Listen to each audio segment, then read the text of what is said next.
در دوران جمهوریت چند وقت مترجمم بودم.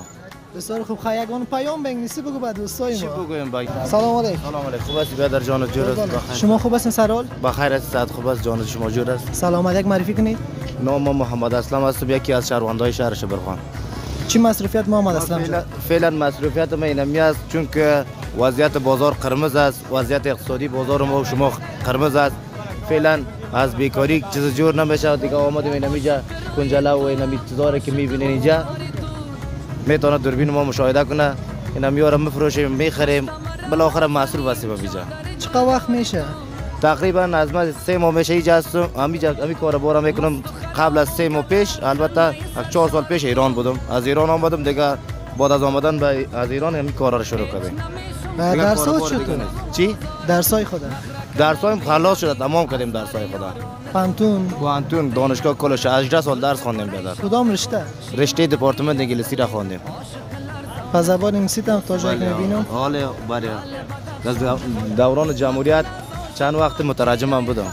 بسیار خوب. خیلی پیام به انگلیسی بگو به دوستای ما. چی بگویم با انگلیسی مثلا؟ هر چی که دوست داری. نمیشه با فارسی بگویم. حالا فعلا حافظه ما مشوش از 4 طرف کرده و دیست سوال نمیشه با فارسی بگویم. بیخی سعی در فارسی بگویم. پیام ما میاد با همشهریای ما با هموطنای ما میاد که اتحاد اتفاقی را میخوایم دیگه پیام خاصی ندارم برشان دیگه. کلشان میفهمن دیگه. پیام کلشان درگیر زندگی خود هستند دیگه. دقیقاً.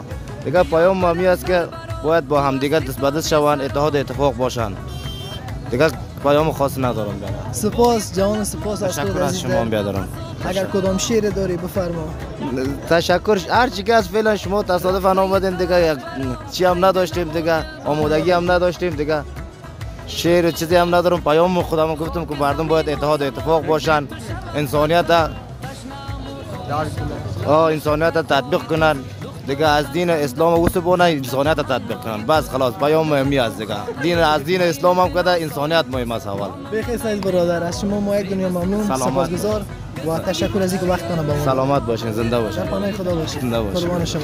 خب عزیزای دل، یک گزارش دیگه هم داریم از امیر ریلوارا.